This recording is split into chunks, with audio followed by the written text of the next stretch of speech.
Welcome back, everybody. You're here at Behind the Fame, and we have a special treat. We don't have an actor, but we have a professional gangster, a real-life gangster in the studio. We have legendary gangster Al Capone. He was a bad guy, but because he was a famous celebrity, well, I'm not going to want to call it celebrity, but because he was widely known throughout the U.S., Al Capone, we have to talk about him. Because remember, we talk about your favorite actors, celebrities, and public figures of yesteryear. So join us. I'm not going to say as we celebrate the life, but join us as we talk about the life of Al Capone. Al Capone was an American gangster and bootlegging kingpin who rose to national notoriety as the violent yet publicity-savvy boss of the Chicago outfit during Prohibition, effectively ruling Chicago's underworld from 1925 until his imprisonment in 1931. His empire was built on illegal liquor, gambling, prostitution, hookers, and political corruption, and his eventual conviction for income tax evasion made him a symbol of both organized crime's power and the federal government's determination to curb it. Early life and rise. Al Capone was born in Brooklyn in 1899 to Italian immigrant parents from Angri near Naples. Left school at 14, at 8th grade, after striking a teacher, and drifted into gangs such as the 5 Points Gang while working odd jobs. Mentored by racketeer Frankie Yale, he acquired the Scarface nickname after a knife attack at a Coney Island bar.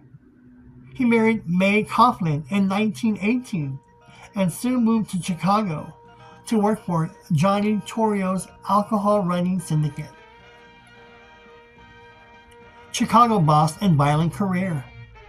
After Torrio was nearly killed by the North Side Gang and retired, Capone took over in the mid-20s, expanding bootlegging, gambling, and brothels with systematic bribery of politicians and police, while basing himself in Cicero for protection.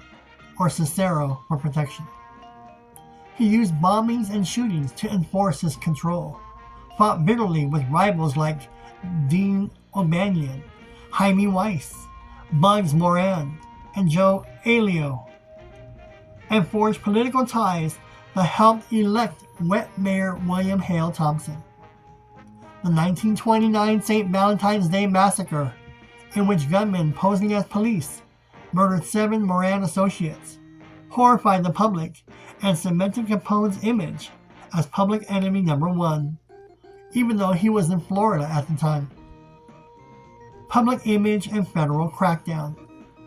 Al Capone cultivated celebrity status, attending baseball games to cheers, dressing flamboyantly, and running a high-profile soup kitchen during the Depression, which led some to see him as a Robin Hood figure. Chicago civic leader lobbied President Herbert Hoover for federal intervention. Treasury and Justice Department teams, including Eliot Ness's Untouchables, targeted his bootlegging and, crucially, his unpaid taxes. Tax case, imprisonment, and decline. Building on new Supreme Court precedent that illegal income was taxable, federal prosecutors used admissions from Capone's own lawyer about his earnings to indict him on 22 counts of income tax evasion covering 1925 through 1929, plus thousands of Volstead Act violations. After a failed plea bargain, a jury convicted him on 5 tax accounts in 1931. Judge James Wilkerson sentenced him to 11 years in federal prison, a $50,000 fine, court costs, and back taxes with interest.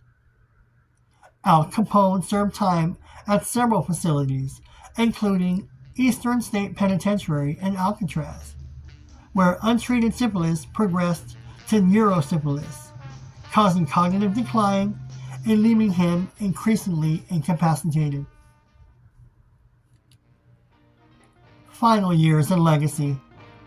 Released after about 8 years, Al Capone spent his remaining life at his Palm Island estate in Florida under family care, mentally diminished, and died in 1947 at age 48, following a stroke and cardiac arrest. Al Capone died in 1947. He was only 48. He is buried at Mount Carmel Cemetery near Chicago.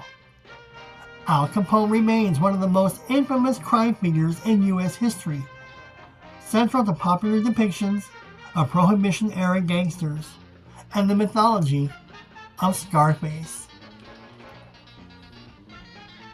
So what do you think it was like living in Chicago in the 30s, late 20s and the 30s, with Al Capone running the show, brothels, having people, politicians, officers, judges in your pocket because you can blackmail them because they frequented your bars or they were going to your brothels and you did them favors and they owed you favors. And so if you got in trouble, you would call on your officers to look the other way, or you would call on judges to look the other way. And then, but I guess tax evasion caught up with him.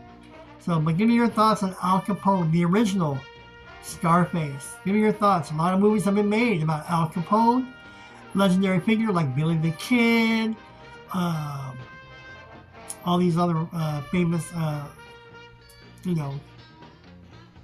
killers, gangsters, whatnot, that life just glorifies because they get away with things.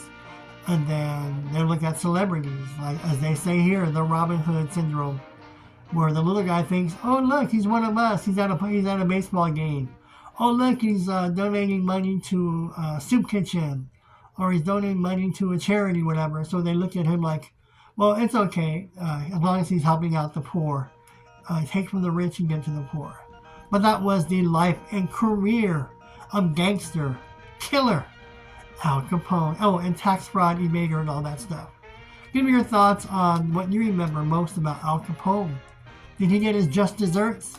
Did he deserve to die the way he did? Give me your thoughts below. Thank you for joining me here at Behind the Fame.